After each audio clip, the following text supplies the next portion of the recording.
बोला कि दूरी समान हो और तीन अलग अलग स्पीड दे रखी हो तो एवरेज स्पीड क्या होगी।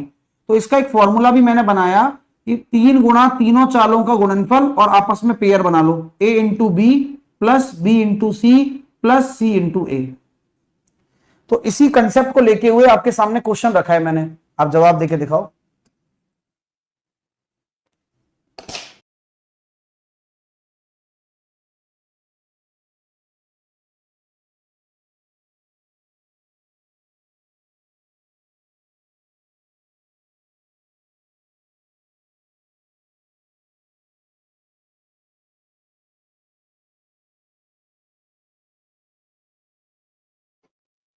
एक बस P किलोमीटर प्रति घंटा की चाल से A से B तक जाती है और Q से B से A तक आ जाती है और फिर P किलोमीटर A से B तक है, मतलब तीनों दूरी बराबर है, तो औसत चाल क्या होगी। तो मैंने अभी आपको बताया था 3 तीनों चालों का गुणनफल, ठीक है, PQ, ठीक है, हाँ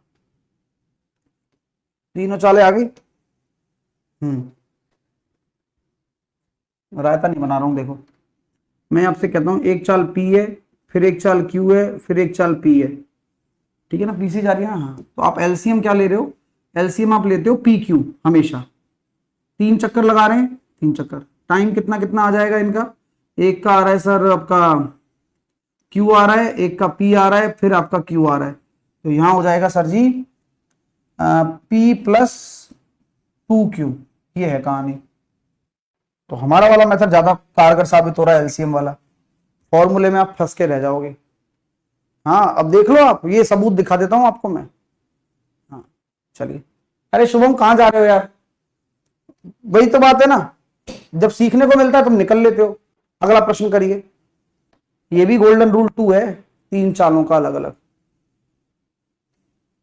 और कोई दिक्कत तो नहीं आ रही ना, और अच्छा लग रहा है नहीं लग रहा सेशन, ये भी बताया करो यार आप।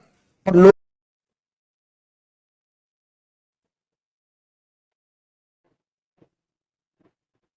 ए से बी तक 32 किलोमीटर की चाल से जाती है, बी से ए तक 40 किलोमीटर की चाल से वापस आती है, और फिर ए से बी तक 80 किलोमीटर की चाल से जाती है।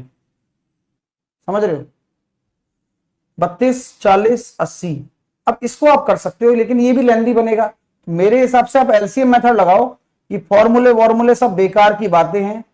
और आप क्यों लगाते हैं, 160 ये हो गया, 32 से काटा 5 बार, इसलिए हम आपको कहते हैं कि भैया ये आपके सामने स्पष्ट स्थिति है, तीनों की दूरियां बराबर, तो कुल दूरी और कुल समय 9 और 2 11, तो 480/11। कैसा लग रहा है मेरे दोस्तों, अच्छा सीखने के लिए आते हो आप, और आपको क्लैरिटी भी मैं दे देता हूं साथ के साथ में।